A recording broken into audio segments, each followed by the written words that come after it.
যে 1971 সালের 25শে মার্চ রাতটি কেমন ছিল। গতকাল রাতে আমি বসে চিন্তা করছিলাম যে আজকে আমরা এত শান্তিতে বসে দিন যাপন করছি, রাত যাপন করছি, 1971 সালের 25শে মার্চ এই রাতটি কেমন ছিল।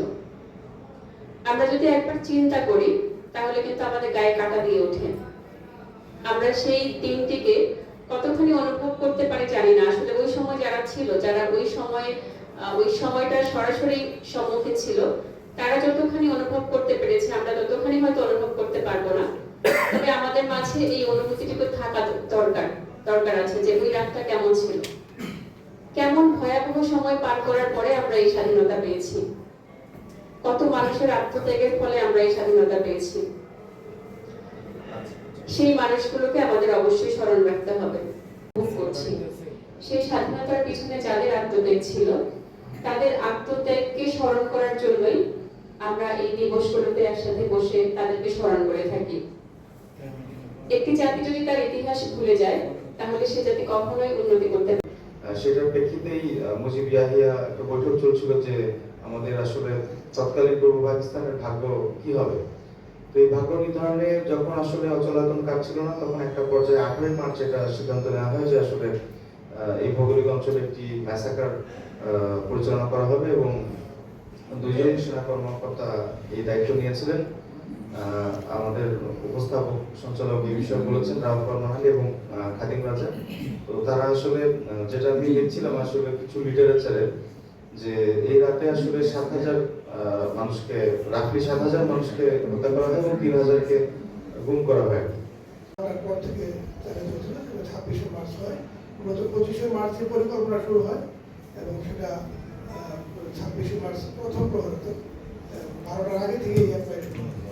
এই 25শে মার্চের কারণ আপনি যে অপারেশন সার্চ লাইন, সেটা মূলত আমরা অনেকেই জানি যে এই বিষয়টা কি কারণে পরিচালিত হয়েছিল।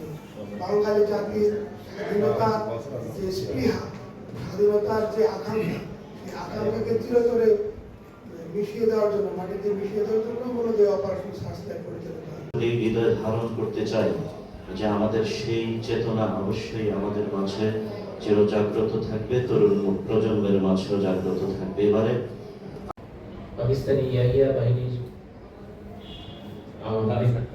নির্দেশে আমাদের এই জাতির মেধাকে ধ্বংস করে দেওয়া হয়েছিল এবং এই জাতিকে মেধাশূন্য করে দেওয়ার পরিকল্পনা করা হয়েছে। পেছনে যে সকল নিয়ামকগুলো কাজ করে, সেই নিয়ামকের অন্যতম হচ্ছে সেই জাতির বুদ্ধিজীবী, সেই জাতির মেধা বিকাশে যারা সহযোগিতা করে। 25শে মার্চ সেই জাতির মেধাগুলোকে ধ্বংস করে দেওয়া হয়েছিল। আমাদের বাঙালি জাতির ইতিহাসে অথবা আমাদের স্বাধীনতা মুক্তিযুদ্ধের ইতিহাস নিয়ে অনেক বিতর্ক আছে, কিন্তু সবচেয়ে চরম সত্য হচ্ছে এই দিন আমরা বাঙালি জাতিরা অসংখ্য এদেশের মেধাকে হারিয়েছি।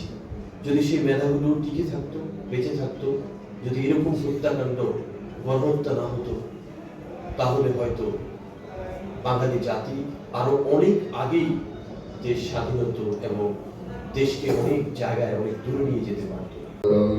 আয় আল্লাহ, এই দেশের জন্য, জাতির জন্য যারা শাহাদাত বরণ করলেন, আল্লাহ প্রত্যেক শহীদদের রুহের মাগফিরাত কামনার্থে আল্লাহ যা কিছু আলোচনা করা হলো, যা কিছু পড়লাম, যা কিছু তেলাওয়াত করলাম, আয় আল্লাহ বিশেষ করে মাহে